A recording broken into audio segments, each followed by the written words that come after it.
He's trying to put his face on the money. Did you see that? He's building a monument to himself. But see, Atlanta, he's doing these things now because no one will honor him when he's gone. Because he's a failed president and a national disgrace. The youngest sitting senator at 39, Senator Ossoff has Trump's number. The way he speaks about this moment, the way he speaks about the corruption, the way he speaks about Trump just reveals the foolishness, the really dangerous foolishness of Trump.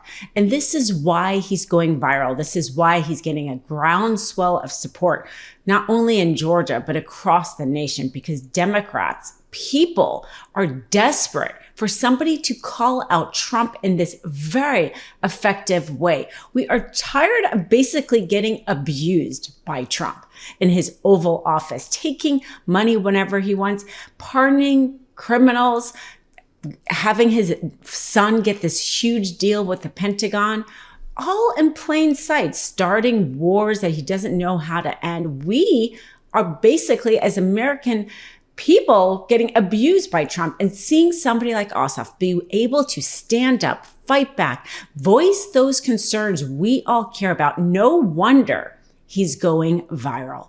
And the thing is, Trump has never said his name, despite the fact he has to have heard of him. He sees these viral clips. Trump likes to be so keyed in on what the internet is saying. The thing is when somebody's actually popular, Trump doesn't bully them. He doesn't give them nicknames. I mean, Michelle Obama is a really good example of that, or even Mamdani. He saw the popularity of him and so decided, instead of criticizing him, to basically attach himself to him. And Ossoff, I haven't heard him say one word, despite this very effective speech.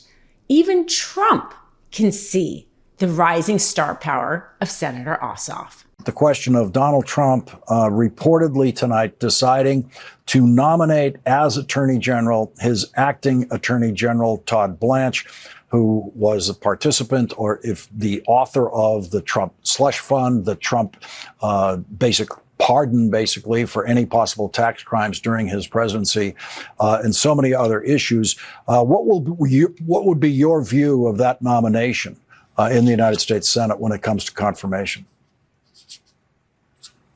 Thanks for having me, Lawrence. And there is no world in which Todd Blanche could earn my vote. As far as I'm concerned, Todd Blanche should resign as acting Attorney General. And remember, he represented Donald Trump when it came to the January 6th insurrection and his trial in the Senate.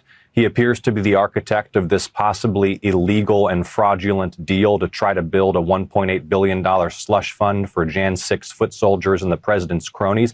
And don't forget to try to grant the president immunity for investigations of tax fraud. Todd Blanche is a crony. Todd Blanche is a loyalist. He has no business as the nation's top law enforcement official. But let me just remind folks of the following. If we want to stop these spectacularly incompetent, these loyalist nominees from getting confirmed in the United States Senate, we're going to have to stop relying on a few Republican senators to suddenly discover their courage and integrity. We're going to have to win the majority in the United States Senate. And I want to give folks a reality check, because I appreciate that there's tremendous confidence building in the strength of this wave building nationally. But I want to remind folks that national Republican groups and super PACs have double the money of national Democratic groups. And I am running in Georgia, the most competitive and crucial battleground state in the country. I will have hundreds of millions of dollars spent to try to unseat me. I'm the only Democratic senator running for re-election in a state that Donald Trump won, and we cannot win the Senate majority without winning in Georgia, which is why I'm asking everybody to take a moment right now, pull out your phone or your laptop, go to electjon.com, electjon.com, and chip in so I can get out the vote, defend voting rights, and prosecute the case against the two Trump puppets who are challenging me. Trump says he doesn't pay attention or isn't thinking about the midterms, just like he's not thinking about Americans' financial situation. Well, he is thinking about building things. He's like a kid. He likes to have his toy construction projects. He just doesn't seem to ever finish them. I mean, the East Wing knocked down without any actually proper planning or approval, which is why it's stuck with construction. And now that bizarre reflecting pool in that press conference where he tried to act like somehow it was going to be taller than these other buildings and skyscrapers. I mean, did anybody tell him that the pool is actually horizontal? I mean, I imagine they did, considering he just drove through it not that long ago in this really bizarre motorcade PR move. But he's so desperate to still have some sort of developer persona. He's somehow trying to convince us all that the length of a horizontal pool has anything to do with the height of a skyscraper. It's like trying to appease a toddler where you just say, oh yeah, you're right. That monkey sure does look like that zebra, just because you don't want them to have a temper tantrum. Seems to be that's what all of Trump's handlers are doing, a lot of the media are doing, but really it's just ridiculous. Ridiculous that this child man has to get appeased in this way with his little pictures. I mean, somebody helped him make those pictures. They thought it was a good idea for him to try to compare the heights of a pool and a building. This is where we're at, folks. To make America the world leader on human rights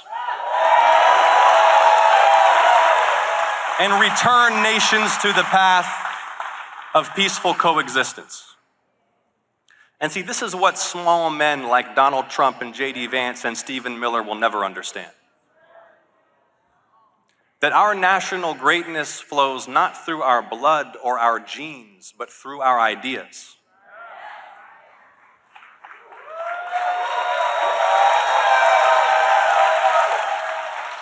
Americans are not a race, we're a people. United not by ethnicity, but by our shared convictions, and that is what makes us exceptional and a beacon to the world.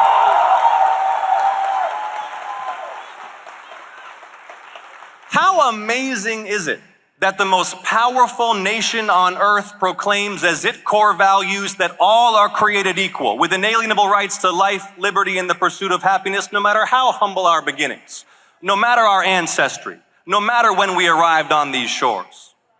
In Atlanta, a wave is building. The kind of wave that comes once a generation, when people have been pushed too far and they decide all at once, all together, that enough is enough.